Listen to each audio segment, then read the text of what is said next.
we can store small gum, rubbers, sharpeners and many more things.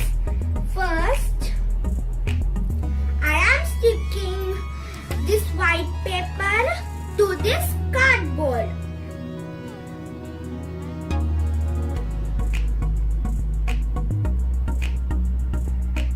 And the sticking white paper is done.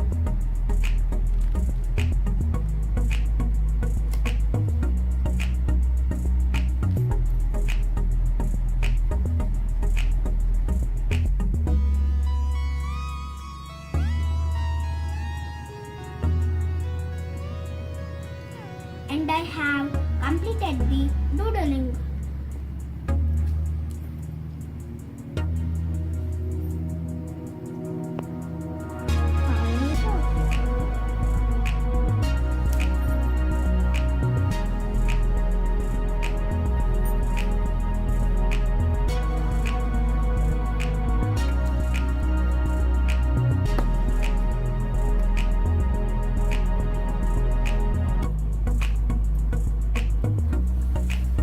Yay! Our box is complete.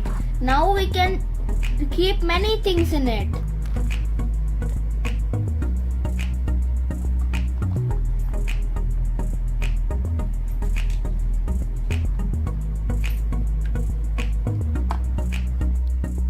Wow! It looks so adorable after keeping the things. Bye guys.